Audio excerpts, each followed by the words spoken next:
And I thought, yeah, that's okay. How about if I test them?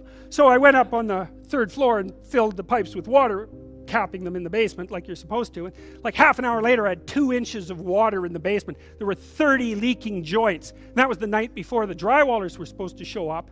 So he wasn't particularly competent. That's the point of that story. But even more so, he had put a bunch of the plastic pipe outside where the drywall would be, so it would have been sticking through the wall. So I spent a frenetic night, sawing through plastic pipe and re-gluing joints so that the drywallers could come in. What's the point?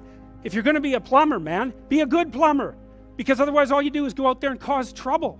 We don't need people to cause more trouble. We need people to solve problems.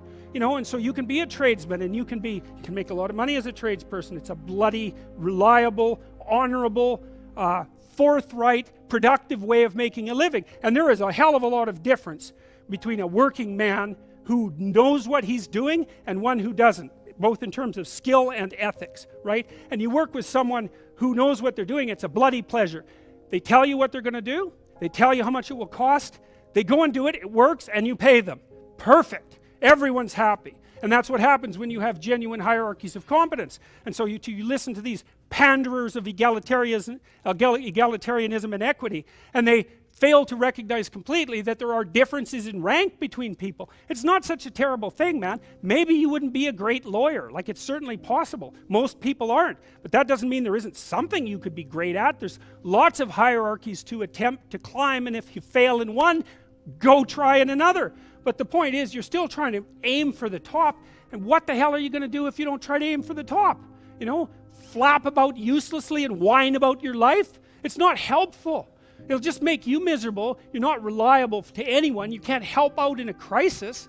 It's like, so you tell young people, and this is another message for conservatives, like, I don't care what you're going to do, but go out there and make something of yourself, for God's sake. Be an honest person and work and get to the top of whatever it is that you want to get to the top of.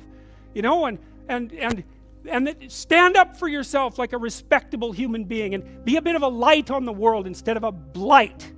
And you can tell young people that, and they haven't been told that by anyone now. And so the young men are so hungry for that it's painful to watch. They're so relieved when someone finally comes up and says, hey, you get your act together a bit, discipline yourself, see if you can learn to tell the truth, concentrate on something for a year or two, you could be a bloody world beater. They think, really?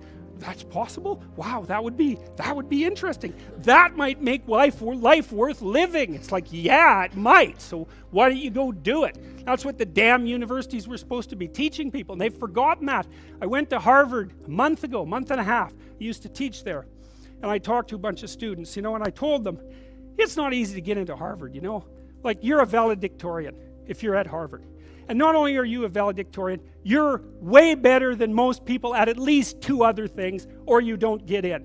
And so, I don't know what the acceptance rate is, like 5%, and believe me, not everybody applies, so it's a very selective school. And so why am I saying that? It's like, these are high quality kids. So I told them what I just told you. It's like, here you are at Harvard. It's like, get yourself educated, man. Read some books, learn to talk, learn to think, make yourself into something. Get the hell out there and make the world that put you here happy that you were put there in that great institution.